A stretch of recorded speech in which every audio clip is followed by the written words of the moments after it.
తాకట్లో ఉన్న మీ బంగారాన్ని విడిపించి ఆ రోజు ఆన్లైన్ రేటుకి కొంటాం. Sharma gold company.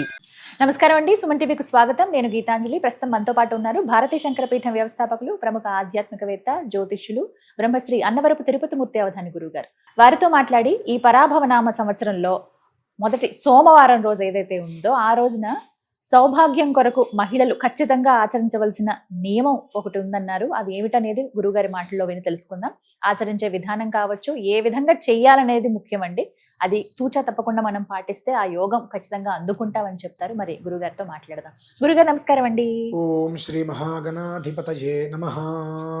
గురుగారు, ఈ 23వ తారీఖు మార్చు నూతన సంవత్సరం వచ్చేసింది కాబట్టి మరి ఈ సోమవారం ఏదైతే ఉందో ఆ రోజున ఒక యోగం ఉంది, ప్రత్యేకించి సౌభాగ్యాన్ని వృద్ధి చేసుకునే యోగం అని విన్నాను. ఒక ప్రక్రియ ఉంటుంది, ఒక పరిహారం, అది చేయాలి, భర్తకి చాలా మంచిది అది అని విన్నాము. అది ఏమిటి తెలియచేస్తారా? సౌభాగ్యాది చ యత్కించిత్ దృశ్యతే లలనాజనే అని చండిలో ఒక విధానం చెప్పబడింది.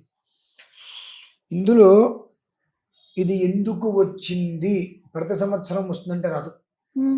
మొదటి నుంచి కూడా పరాభవనామ సంవత్సరము ప్రతి మనిషికి పరాభవం పట్టం కట్టక తప్పదు, గురువుకి బలం లేదు అని చెప్పి మొత్తుకుంటూ వచ్చారు. ఈసారి అది ఏమిటి అంటే మీరు జాగ్రత్తగా పరిశీలించండి అమ్మా. 19వ తారీఖు ఉదయం 6 గంటలకి అమావాస్యలపై పాఠ్యం వచ్చింది. ఆ రోజు ఉత్తరాభాద్ర నక్షత్రంతో యుగాది ప్రారంభమైంది. ఉత్తరాభాద్ర నక్షత్రంతో యుగాది ప్రారంభమైంది. ఈ ఉత్తరాభాద్ర నక్షత్రం ఎవరిది? శనిది. మామూలుగా అశ్విని నక్షత్రంతో ప్రారంభం కావాలి మనకు. కర్మ ప్రారంధవశాత్తు కొన్ని కర్మలు తప్పించుకోలేని పరిస్థితి, కొన్ని యోగాలు వృద్ధి కలిగేటువంటి పరిస్థితి ఏకకాలంలో భగవంతుడు ఇస్తాడు అంటారు చూసారండి. ఇటువంటివి గురుబలం లేదు అని అంటే ఎందుకు లేదు అని రకరకాలుగా అనుకుంటాం. 5 సంవత్సరాలు వెనక్కి వెళ్తే శని రాజు అయ్యాడు అన్నమాట. మొన్న ఎలక్షన్స్ కాక ముందు ఎలక్షన్స్ శని రాజు అయ్యాడు. ఆ శని రాజు అయినప్పుడు ఏ రకమైనటువంటి గమనం వచ్చిందో ఇప్పుడు బృహస్పతి రాజు అయినప్పటికీ కూడా ఒక స్థితిలో ప్రమాదాలు ఆ రకంగా వస్తాయి. అందులో ఎలాంటి సందేహము లేదు.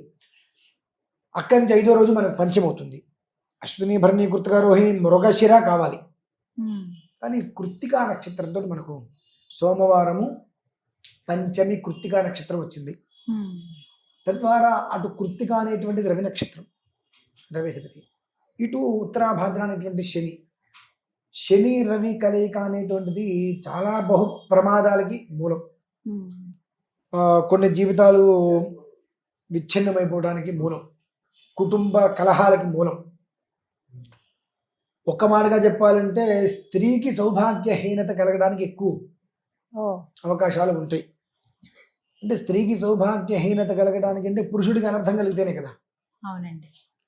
ఇటువంటి ప్రభావితంలో తనను తాను ఎలా కాపాడుకోవాలి అనేటువంటి విషయంలో అదృష్టం పంచమి రోజున అవడం.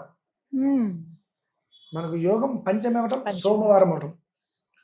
సోమవారము అనేటువంటిది మనం శివుడికి అభిషేకం చేస్తూ ఉంటాం. మనకి బుద్ధి లేదు కాబట్టి శివుడికి అంటాం మనం. బుద్ధుండి జ్ఞానం ఉన్న వ్యక్తి అయితే చంద్రుడికి అభిషేకం అంటారు దాన్ని. సోమవారం అంటే చంద్రుడు, శివుడు కాదు, సోముడు, చంద్రుడు. ఆయన కూడా ఈశ్వరుడు నెత్తి మీద ఉంటూ ఉంటాడు. చంద్రుడికి అభిషేకం అనేటువంటి సోమవారం రోజున ప్రత్యేకంగా ఎందుకు చేయాలి అనేటువంటి విషయంలో ఆ రోజునాడు విశేషంగా ద్రవ్యాలతో అభిషేకం చేస్తూ ఉంటారు. కాబట్టి ఆ చంద్రుడు అనుగ్రహించి చంద్ర బలాన్ని వృద్ధి చేసి నీ మీద చంచలత్వం లేకుండా, చంద్రారిష్టేతి సంప్రాప్తే చంద్ర పూజాంచకారే చంద్ర ధ్యానం ప్రవక్ష్యామి మనఃపీడ, మనస్సుకి ఎలాంటి పీడ లేకుండా ప్రశాంతతను ఏర్పరుస్తారు సోమవారం అభిషేకం చేసుకుంటే. అది చంద్రుడికి. మనం ఈశ్వరుడు అని అంటూ ఉంటాము. సరే, చేసేది శివలింగానికే, కానీ చంద్రుడికి ప్రధానం. అయితే ఇక్కడ మనం తీసుకోవాల్సింది ఆ సోమవారం అవ్వటము, పంచమి ఇవ్వటం. అనగా పంచమి అంటే 5, సోమవారం అనేటువంటి 2 కలిపితే 7. 7 అనేటువంటిది జ్యోతిష్యంలో కళత్రానికి, వృద్ధికి కావచ్చు, నాశనానికి కావచ్చు, మనం ఎలా తీసుకుంటే అలా విధానాన్ని అనుసరించి. కానీ సప్తమం అనేటువంటిది కలత్రం. ఆ దంపతుల మధ్యలో కుటుంబం సంబంధించిన విధానంలో ఏ ఇబ్బంది లేకుండా, కలత్ర దోషం లేకుండా చక్కటి జీవితాన్ని సౌమంగళ్యంగా ఉన్నంతకాలము కూడా ముందుకు నడిపించడానికి యోగ్యకరమైనటువంటి పర్వదినం. ఇవి మనం తీసుకునేటువంటి. అలానే కృత్తిక అనగా అశ్విని భరణి కృత్తిక 3. ఈ 3 అనేటువంటిది సోదర స్థానం. జ్యోతిష్యంలో 3 అనేటువంటిది సోదర స్థానం. అలానే ఇందాక 7 అనుకున్నాం కదా, పంచమి ఇటు సోమవారం 2, 5, 2, 7. 7కి 3 కలిపితే 10 అనగా రాజకీయ స్థానం. అంటే మన యొక్క నిల్చున్నటువంటి విధానం, మన ఉన్నత స్థితి. కొన్ని ఎలా కలిసి వస్తాయి అంటానికి అంటే దరిద్రంలో కూడా అష్టయోగాల్ని వెతుక్కోవటం. అవి మనకు వెతుక్కోకుండానే వచ్చినాయి, కానీ దాన్ని మనం ఎంతమంది తీసుకుంటాం అనేటువంటి విషయం ఈశ్వరేచ్ఛ.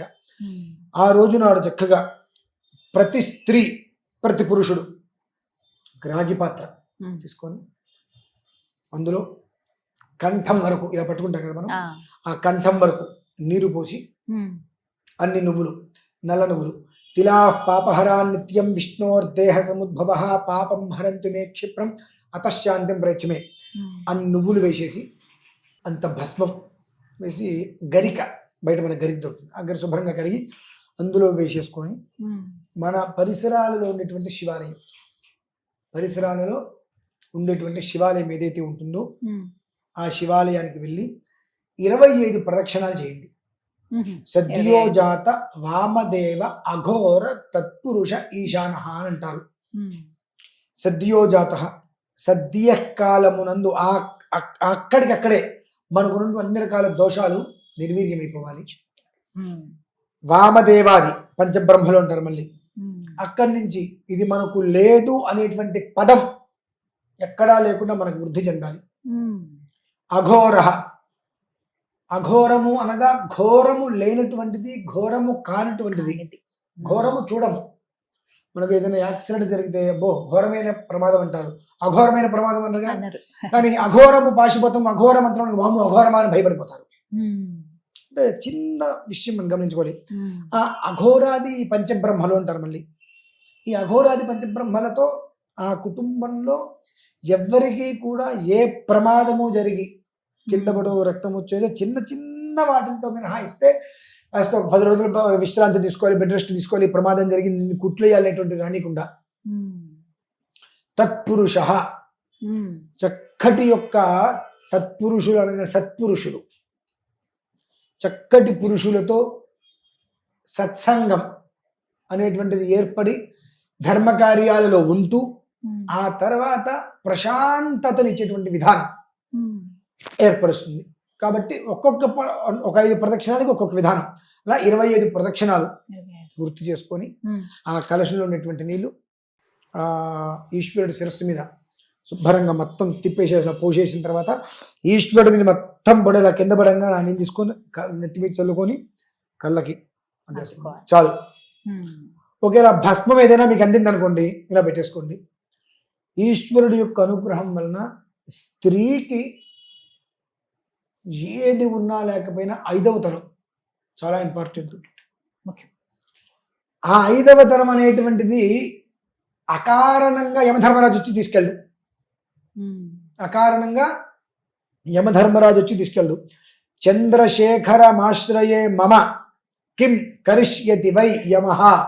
ఆయన 16 సంవత్సరాలకు ఆయుష్ పూర్తయిపోయిందనంటే శివుని పెట్టుకున్నాడు. ఇట్లా నేను ఈశ్వరుని పెట్టుకున్నా. చంద్రశేఖరమాశ్రయే, చంద్రశేఖరుని ఆశ్రయించా.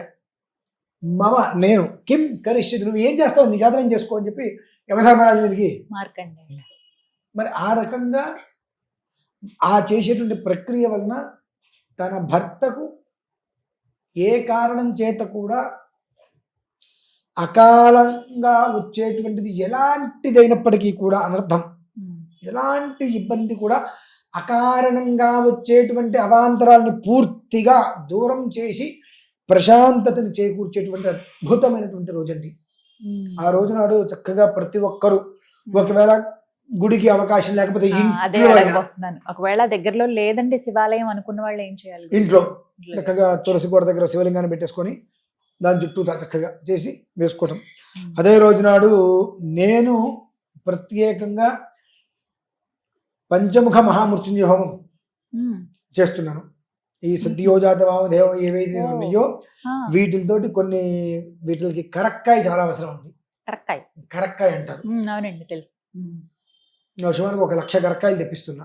అమ్మో, చాలా పెద్ద సంఖ్య. 1,00,000 కరక్కాయలు తెప్పించి ఆ రోజు నాడు బయట వాళ్ళు ఎవరు వచ్చినా రాకపోయినా నా అనేటువంటిది పరిసరాలలో ఉంటూ భారతీయ శంకరపీఠాన్ని ప్రతిరోజు వృద్ధి చేసుకుంటూ వచ్చేటువంటి ప్రతి ఒక్క మనిషి, అలాగే భగవత్ చింతనలో ఉండేటువంటి మనుషులకి కూడా ఏమీ కాకుండా ఉండాలనే ఉద్దేశంతో ఈ పంచముఖ ఈశ్వరుడికి సంబంధించినటువంటి మహామంత్రాలతోటి మృత్యుంజయ హోమం కూడా ఆ రోజు నాడు ప్రధానంగా అందులో నేను చేస్తుంది ఏమిటి అంటే కరక్కాయ.